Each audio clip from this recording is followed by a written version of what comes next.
Welcome to the Living the Dream podcast with Curveball. If you believe, you can achieve.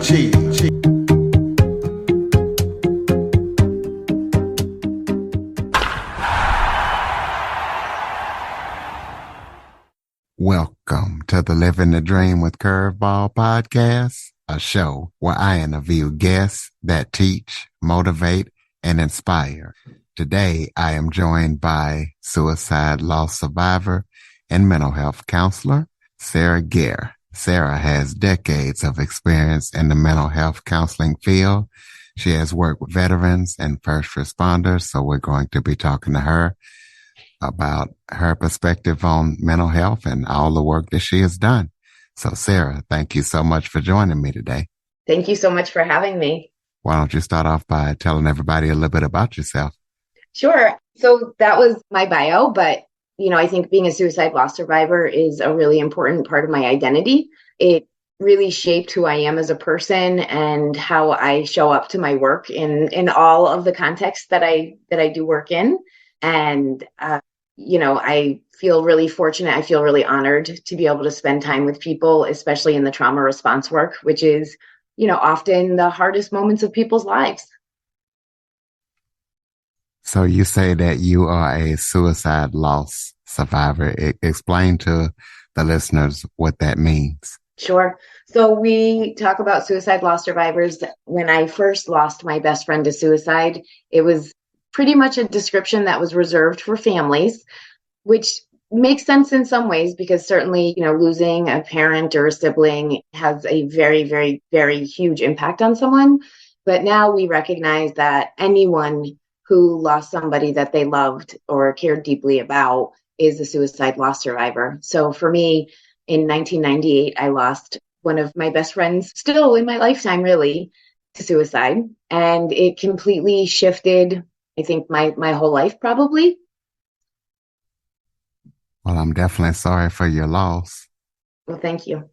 Well, tell us about, I know you have decades of experience in the field, so I know you worked with different types of people, including veterans and first responders, but just kind of tell us the different kind of people you've interacted with and worked, and what got you started in the field. Sure. So a boring backstory is what really got me started is I was in a community college and I was in an intro to psych class in Holyoke, Massachusetts, and I found it really fascinating. And so I ended up deciding to major in that. And then I had just accepted my first job in a residential program for girls, most of whom were in the Department of Children and Families custody, but some who were part of the Department of Youth Services.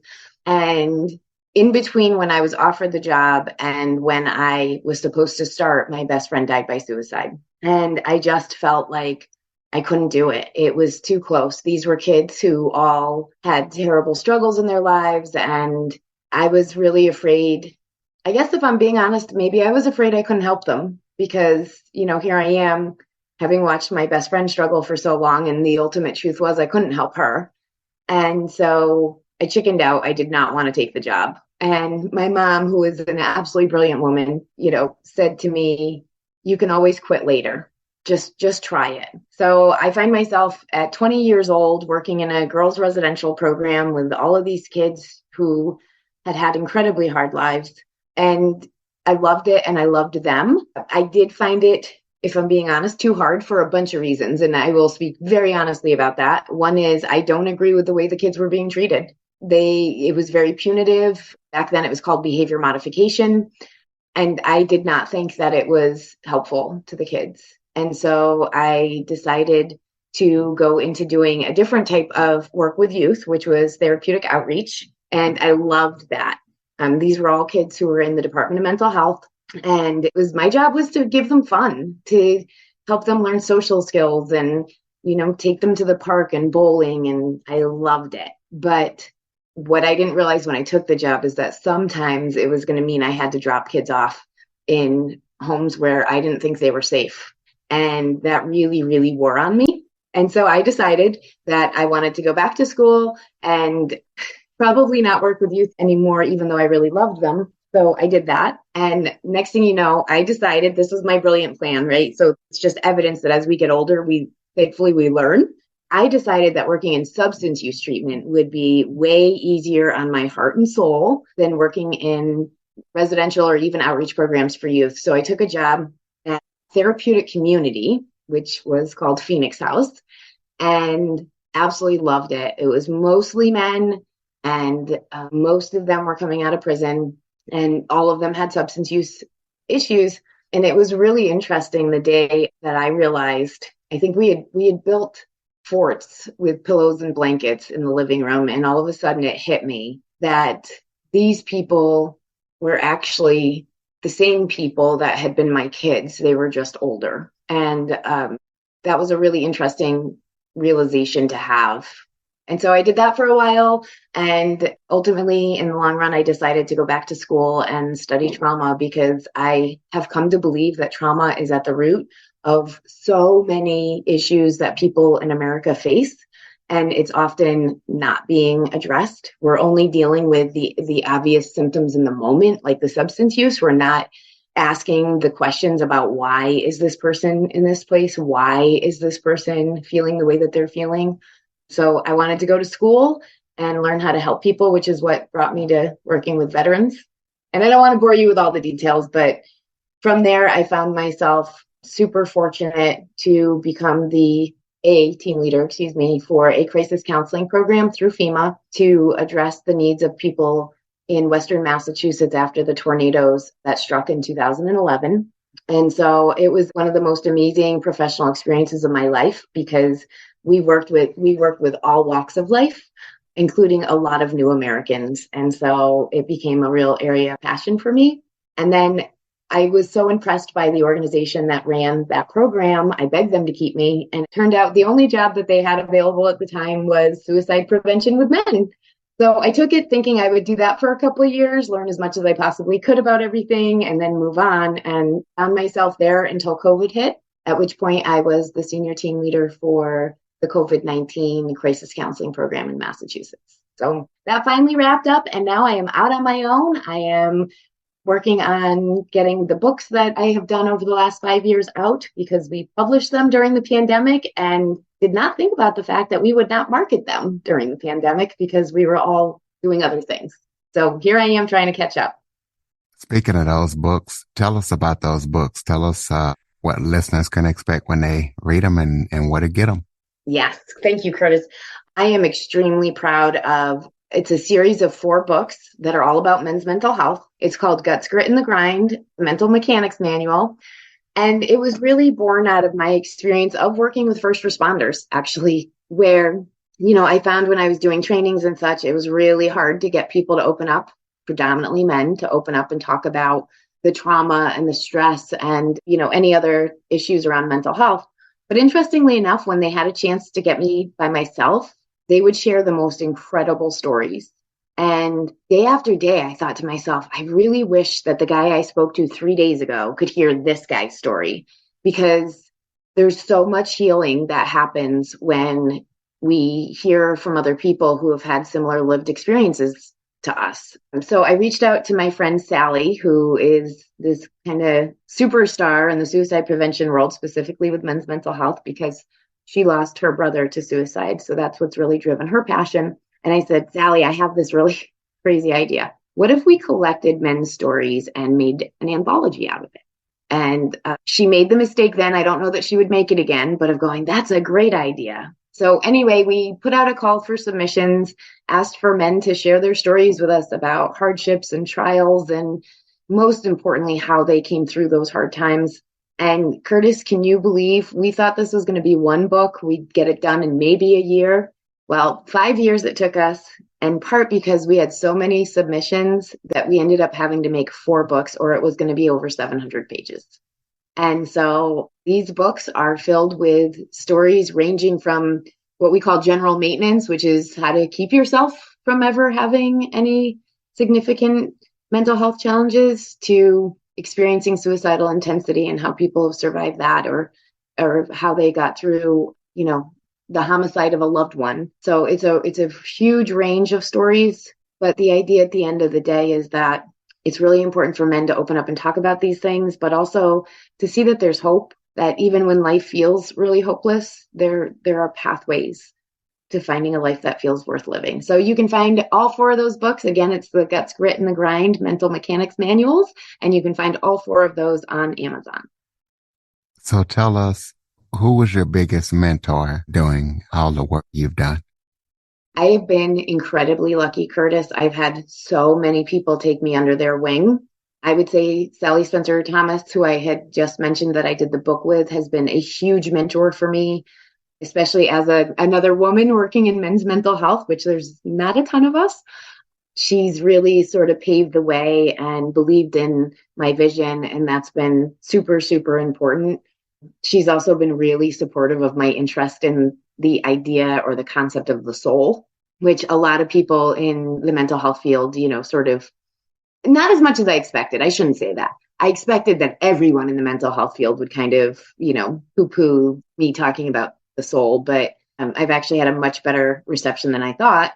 But Sally's been one of the biggest cheerleaders for me with that. I also have to admit, I had a supervisor named Dr. Larry Berkowitz, who I worked with for 9 years, and he taught me so much about suicide prevention and trauma response work and the power of compassion and empathy. So he's definitely been a massive guiding light in my work.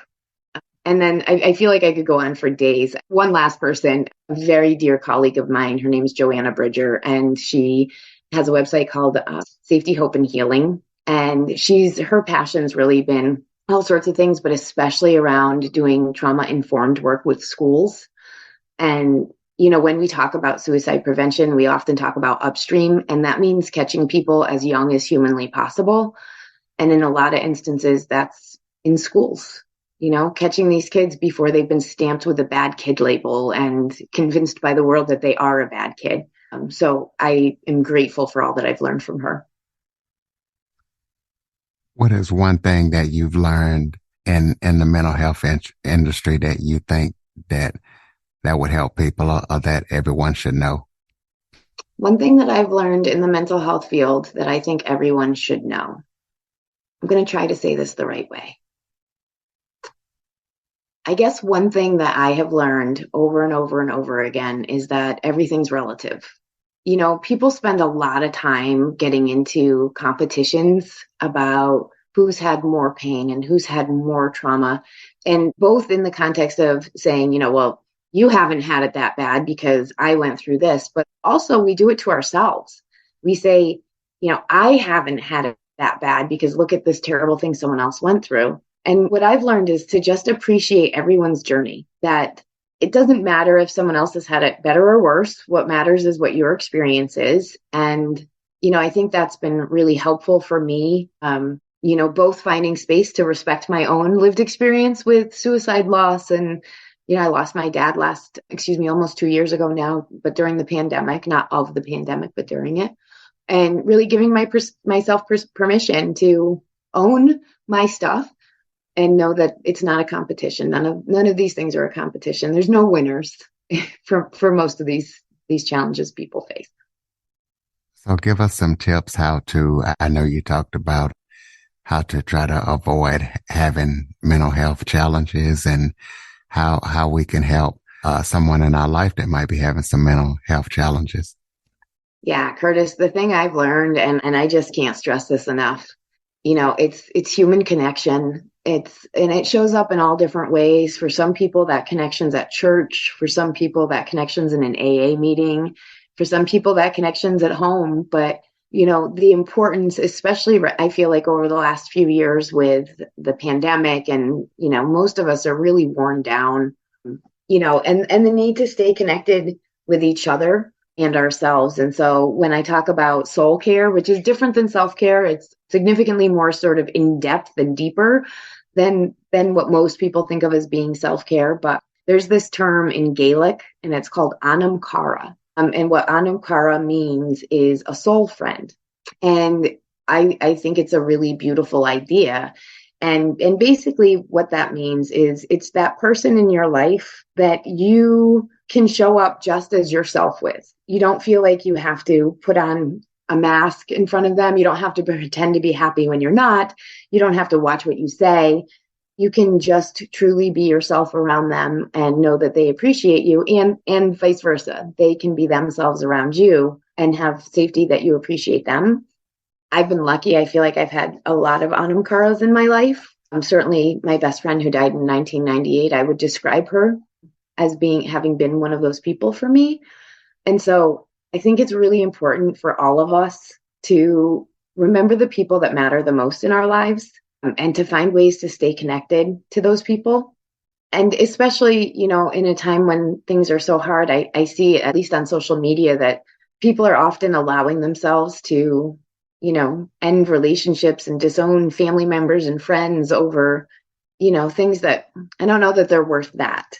So I think just really seeing the value in the people in our lives. And if you don't have them, if you don't have that Anam Cara, if you don't have those people that you feel super connected to, then I hope you'll take a moment and look into all of the different types of peer things that are out there. Peer support is probably in my view, one of the most powerful tools for healing for people. And we saw that with the Me Too movement, how many women came forward and said, yes, that terrible thing happened to me too. And peer support can happen at the lunch table at work. Again, it can happen at church, but there's also formalized peer support. There's agencies around the United States that have peer support programs, offer things like, peer support groups. And those things can be incredibly powerful and a great place to find those soul friends, those real, true, authentic connections to other people. So you won an award in 2022. So tell people about that and tell us made you feel to win it. I did. I won a leadership award in suicide prevention by the Massachusetts Coalition for Suicide Prevention. And I was so honored. It was, there were folks from a few different regions who won the award, which is amazing. And I was up against some real heavy hitters, just people who truly dedicate probably every breath that they have to suicide prevention. I think I'm dedicated, but I'm not sure to that extent. But I won the award. The reasons that people nominated me was because I'm always looking for a new and interesting way to help people, especially those who have been really hard to reach. So working age men, that's a group that's been really, really hard to get to. And so I'm always trying to come up with creative ways to get important things out to those people and to have them see that there's hope, that there's people out there who care. I think I did a lot of that work also during the FEMA crisis counseling program of just, we have to be creative to get messages out to people who are in need. So that is, I think, why people nominated me, because I do like to find out of the box ways. But the reason for that, Curtis, for me is I think we have a history of doing the same thing over and over and over again and not getting the results that we want to get. And so I think it's really important, no matter what it is that you care about, that you think about creative ways and new ways to try to get your message out to the people who need to hear it the most. So that's the award, and that's the why. Do you have any current or upcoming projects that you're working on that people need to know about? So I think the project that I am the most excited about, it's called Soul Exhaustion and Soul Care. And the reason that I'm really focused on this is because having worked with New Americans, having worked with different cultural groups, having worked with working age men, I often hear that the language we use in mental health doesn't really fit for them. And so I wanted to find something that resonated. And interestingly, and actually sort of by accident, I had this realization after a trip to the White Mountains in New Hampshire. When I took this ridiculous hike, I had very mistakenly just read that it was a short and sweet hike. So I thought, well, I can do short and sweet. Well, it turns out that the website that called it short and sweet is named Hiker at Heart, which I am absolutely not. So anyway, I decided to go on this hike and took my dogs and my husband, and it was super not short and sweet. It was absolutely glorious. It was beautiful when I finally made it to the top. I don't know that I'd do it again, but I would say it was worth it. But by the time I got back down the mountain, and I experienced this level of physical exhaustion, really almost like nothing else I'd ever had in my life. And I'm sitting at dinner with my husband, and I'm like, I'm so tired that it's hard to lift my fork. And I find myself just about starting to cry. And I thought, I am so exhausted. I don't think I've ever been so tired before. And then it hit me. I don't know if you've ever had the experience of like walking into someone's house and they're cooking something and the smell's familiar, but it takes you a minute to place it. And that's sort of the experience I had where I was trying to place when I had felt this type of exhaustion before. And all of a sudden it hit me that one of the times I had felt it was after my best friend died.